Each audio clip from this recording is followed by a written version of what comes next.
So can you start with the basic story of how you got involved in redeveloping the Loop, and how was this neighborhood like back in the 70s? Well, I opened Blueberry Hill in 1972, and within a week of opening I realized that if Blueberry Hill were going to succeed, I'd have to work on the area and organize the merchants, talk to City Hall and the police, and just make a conscious effort together to reclaim this great street. The street was in not so pleasant condition at that time. Originally, in the 1930s, it was a really nice shopping district that had been built, from 1900 to 1930. But little by little, people moved out as malls were getting built in the 1950s and 60s. And especially during the 1960s, there was a lot of white flight, and people kind of gave up on the neighborhood in general. But a bunch of people just kind of dug in their heels and said, this is nuts. We should not run from this neighborhood. We should welcome diversity, make that a strength area, and stabilize things. And that's what happened. And it took a long time to do it, but it really stabilized, and now it's one of the more interesting shopping, restaurant, arts, and entertainment districts in the Midwest, if not America.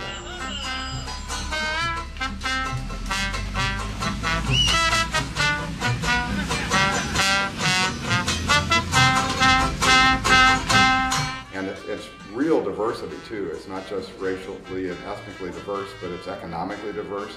There are $50,000 homes 3 blocks one way, $500,000 to $1 million homes in the other direction. So people of all economic strata interact. It's age diverse. Older adults live in the area and intermingle with the college students at Washington University, one of the great universities in the country, and others like St. Louis U and Fontbonne and the high school students. So it's the real deal. It's the way America should be. And through the years, the way it's evolved, not only do blacks and whites and Asians own buildings and businesses, but women own businesses and buildings, and just a little of everybody. So it's the real deal. The street by the early 1970s was half the storefronts were vacant or boarded up or were being used for small office spaces and all. And several things were done to help turn the corner, I guess, on redeveloping the street. A couple of them didn't cost any money. One was to pass an ordinance that first floor space had to be rented to retail, restaurant, or galleries. No more offices. So anybody who was there was allowed to stay. They weren't thrown out. But once a small insurance office moved out or a small real estate office moved out, the owner of that building would then have to rent to a restaurant, gallery, or retail store. And so organically it started to change just by that. It became more interesting for pedestrians. Another thing was the widening of the street, widening of the sidewalks and a narrowing of the street. And it slowed traffic down, so it made it easier for pedestrians to cross the street and go back and forth between shops. And it also allowed for sidewalk cafes to grow. None did open for the first decade after the streets were widened, but eventually it started happening and set the tone for this really bustling pedestrian sidewalk cafe scene in the spring, summer, and fall. And in 1980, I co-founded the Special Business District, where we as business and building owners tax ourselves a little bit of money extra, and the government collects it, so we don't have to spend our time collecting it. But then they kick it back to us, and then we can spend it on projects that we feel are important that maybe City Hall doesn't think are as important, or City Hall doesn't have the money for. Such as dusk to dawn lighting on the backs of buildings and sides, underneath awnings in the front, trash receptacles. I found the more trash receptacles you place in the right places, you have less litter and the area stays cleaner. And eventually we had the money to put in flower planters and finally to publish a brochure of a map of the area and all, which I coordinate. It also allowed me to put up holiday lights across Delmar for those dark months in November and December, when it usually kind of gets dark and gloomy, but these holiday lights kind of light it up and make a glow, kind of like Bedford Falls in It's a Wonderful Life, the movie. So a lot of that happened that way. So little by little, well, the first couple of years at Blueberry Hill, the restaurant and concert club that I formed then, almost went out of business 3 times in the first 2 years, partly because I threw out 2/3 of our customers for life. I was not going to deal with rude people or the drug dealers or the dangerous people. And some were all 3, but and kind of helped set a tone for the area. But it was you know, that was most of the clientele at the time. But I wanted women to feel safe coming in alone. I wanted older adults to feel safe coming in alone, and it happened little by little. And then it attracted other businesses that were good ones. During the 1970s, for every 5 businesses that opened, maybe 1 would succeed and be a Loop-type owner-operated business. In the 1980s, maybe out of every 3 that opened, 1 would succeed. And by the 1990s, it was hard to find a storefront. And that brings me to just before that, in the mid-1990s, one of the most important buildings architecturally and historically in the area was the Tivoli Theater, the movie theater building. And that was, they shut the theater, the previous owner shut the theater down, and the building was going to be torn down and either made into parking or a strip mall, both of which would not have helped the Loop. And so that's when I really started getting involved in reclaiming some of the buildings that were in disrepair. And I was able to purchase that building and eventually get the financing to renovate it in a first-class way and really restore it with all the beautiful lattice work and the medallions, all the plaster decorations and all. That's when people really believed that the Loop was here to stay. The metropolitan area believed it, and there was a big parade down Delmar. It was pretty exciting. Once the Loop got to that phase, then I realized we still weren't connected to the Delmar Loop Metrolink stop. There were the next 2 blocks across a major dividing street called Skinker, not dividing just because it was a wide street and all, but the next couple of blocks were really bombed out and, you know, really rough and burned down buildings, and there were car frames where people would live in the summer. There were needles all over the ground and stuff, but I realized it would take something really big to draw people across that into the city of St. Louis and to connect us to the Metrolink stop, which every major metropolitan area needs, that connection to public transportation. And the Metrolink system is great. So I built the Pageant building, and it's a multi-use building similar to what I did with the Tivoli Theater building. Instead of having apartments upstairs, I converted those to office space so that the tenants would support the businesses in the daytime, the office tenants would, and then free up the parking at night for the movie theater. And then I did that with the Pageant building too, and it made it more complex and more expensive to build as a multi-use building, but it was real important to have the 14,000 square feet of office space so those office people would support the businesses and then free up the parking at night, and to have retail storefronts across the front to keep the pedestrian sightlines interesting. And so little by little that's happening. And young people will go into an edgy area faster than older people will, so they came to see the shows, and it was successful right from the beginning, which is lucky, because that would have been it if it hadn't been. But even then, developers still didn't come in and they didn't buy the buildings that were in bad shape and convert them, which I thought they would. But that did allow me, through the last maybe 6 or 7 years, to purchase, every time a bank would say yes, I purchased the next building that was vacant and in horrible condition, and just put a lot of money into it and renovate it.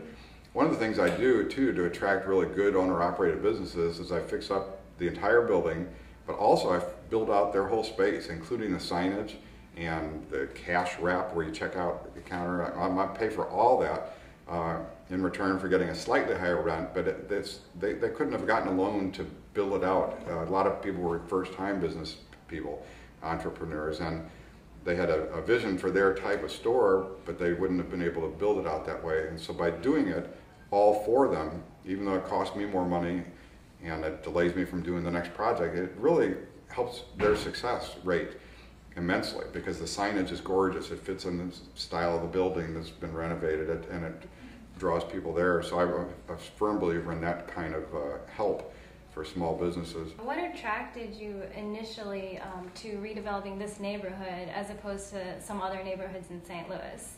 Was there anything just so special about this neighborhood that made you want to redevelop it? Well, the Loop, Delmar was really such a nice area at one time, and the architecture was good and human scale. It's near Washington University. One of the big reasons for any stability in the area was Washington University. So, and I used to come in this area as a kid and enjoyed it, and enjoyed going to the movie theaters and shopping in the dime stores, which are no longer here. But so it's kind of a combination of that and the central quarter, and it just felt right. Plus, the rents were really cheap because it was so run down, and I didn't have any money when I opened Blueberry Hill. I opened it on $10,500 of borrowed money from friends. So that was another big factor. It was so run down and cheap that I could afford it. What challenges does the Loop face today? The challenge is to attract owner-operated storage because the rents have gone up substantially, and it costs so much to renovate some of these buildings. The rents have to be higher than they could find in another edgier emerging area. But the foot traffic is so great now that they are instantly successful, and you have maybe 6 or 7 times the amount of sales they would have if they went to a less expensive place. But it is hard to convince other building owners to rent to owner-operated businesses the first time out. And the other thing that's tricky is it's getting to the point now where the chains want to come in. They don't want to risk in the early stages of a redevelopment area, but they do now. And the challenge now is to convince building owners not to rent to the chains. And I'm not against chains just for this area.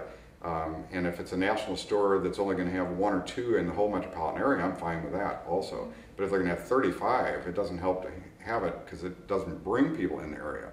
People will come to the area to see an independent movie at the Tivoli and then go to a national chain restaurant, but they're not going to come into the area for that national chain restaurant and then go somewhere else because they can get it in their own neighborhood. So those are the challenges, and just to get the financing to build new buildings and all. One of the last major needs in the area is a hotel, and I finally closed on the financing to build it. I'm going to build a true independent hotel called the Moonrise Hotel. It'll have 125 rooms, have a really good upscale restaurant on the first level, and a rooftop terrace bar on the top where people can look out over the Loop, and they can sit up there and watch the moon rise. Hence the name Moonrise. Plus, it sounds independent. So that's under construction now. So next spring, that'll open and be a big addition, I think. So how do you make development benefit everybody or most of the people? And that also ties into the question of gentrification. Like, how do you feel about that? Well, a certain amount of gentrification happens as an area comes up, and it's, again, the building owners have more control over the future of an area, even than City Hall does, and all, because you can't legislate against certain types of restaurants. You can't say, okay, no chain restaurants, but you can say no drive-through restaurants, which diminishes the chances of having the chains come in. It's just attracting.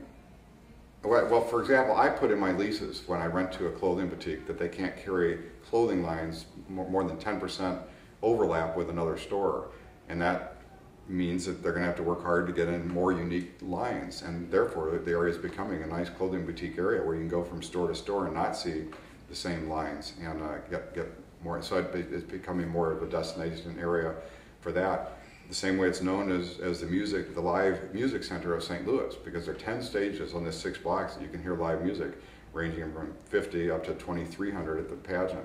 And you can see acts like Bob Dylan or the White Stripes, Willie Nelson or the Killers, all in this area, and Chuck Berry once a month at Blueberry Hill. So, I think trying to not overlap, whether it's food, cuisine, or music, or clothing, or galleries, just have it where it's a new, fresh idea, and try to seek those tenants out. Easier said than done, but that's what I try to do. So do you have your eye on any other neighborhoods in St. Louis, maybe to start redeveloping? No, because I think there's still more to do in the Loop. I did do one thing downtown St. Louis. I opened Flamingo Bowl, a really good cocktail lounge and bowling alley combination, because I, like a lot of people, always preach that every city's urban center needs to be strong. And yet I hadn't done anything, so I wanted to do one major thing for me, downtown St. Louis, and I did, and it's doing well. But yeah, a lot of foot traffic now with the Flamingo Bowl there. But there's so much to do still in the Loop to fill in spaces where there's still some vacant buildings or burned down, run down buildings and all, and renovate. But it's getting closer. And one of the major projects that I'm working on, have for over a decade now, is to bring a fixed track vintage trolley system back to the area. The area built up around that, and it's perfect for it because of the high density of population, and it'll be if it comes to pass, and I think it will, a 2.2-mile route that'll go down Delmar and to Bolivar and connect the loop to the 12 million visitors to Forest Park attractions. And this can be a strong thing for St. Louis as far as attracting conventions, I think, and just tourists. And also it could be a prototype of how to connect other neighborhoods to public transportation and to each other in St. Louis once this is up and running. Speaking of some future projects for the Loop, you mentioned the hotel, and I know you also own the Delmar School. And isn't there also a project going on with the old bus station down there? Yeah, there are a couple of buildings that I was able to purchase over the last few years. The old Wabash train station is one of them. And it's a neat, beautiful, classic building that straddles the tracks. I mean, the Metrolink trains go underneath it. So when I put clear glass back in the windows, you'll be able to have a beverage and just watch them go underneath while you have dinner or something. It's about 1.5 years or 2 years off of finding the right tenant and the Loop development is going far enough east that it's very close now to being feasible to redevelop that building and fix it up again. Another building I purchased is called the Delmar School Building. Because for a while they actually had a school in this old automotive building, which I'm sure those classrooms are not the most desirable. But anyway, it's a wonderful building that I purchased. For half of it is going to be used for the trolley barn, for the 6 trolley cars to be stored in the evening and to clean them and work on them and all. And my hope is that I can put a big glass wall so people can actually watch people as they work on them, and there'll be a souvenir shop, gift shop, and instruction, on the history of the trolley and what it's doing now, and not just in St. Louis but elsewhere. So there's a method to the madness of buying these buildings here and there, but be long term. Sometimes you have to really think way out in the future and just bide your time and keep working on it until it gets to the feasible stage. With your projects heading east of Delmar now, can you speak of any challenges or differences in dealing with the University city government versus the St. Louis city government? Well, it's always interesting that now that the Loop has expanded, it's literally half in University City, which is in St. Louis County, and half in the city of St. Louis, from Kingsland up to De Pere, where the Wabash station is. The dividing line is, people think, is Skinker Boulevard, which is the biggest street, but it's actually further west at Limit. It's called Limit because the city limits. The challenges are not that great, or the differences are not that great between the governments. It's a challenge working with 3 governments when you're doing an area-wide project. But as far as the specific buildings, the city of St. Louis has been very responsive and very helpful, just like University City had been and still is, and had been through the early years. So I think we're real fortunate. We're fortunate to have a wonderful alderwoman in the 28th Ward, which is where that part of the Loop is, and fortunate to have good Mayor Slay in the city of St. Louis and Mayor Joe Adams in University City too. Everybody's been real cooperative and supportive because it's really helped stabilize the area, bring up property values, bring in revenues for the cities, and so why wouldn't they be? But they are. Some people say, "Oh, you're going to run into lots of problems in the city." Well, I haven't. I've run into nothing but support, so that's one good thing. One last question. There's always questions about grocery stores in your neighborhoods. I know they're lacking grocery stores downtown. Are there any plans for grocery stores here in the Loop in the future? There are no specific plans that I'm aware of, although it would be wonderful having one, and it would be great having a specialty grocery store, even if we can't get a large one in the area. Again, it's going to be up to the building owners and some entrepreneur who says, yes, I can open this business and this is what I want to do. And I think it'll happen sometime. It's just nothing on the drawing boards that I'm aware of at this point in time. But that's a very good point, very good observation. All right, well, thank you so much for your time. It was great to talk to you about all the amazing things you're doing for the Loop and for the city.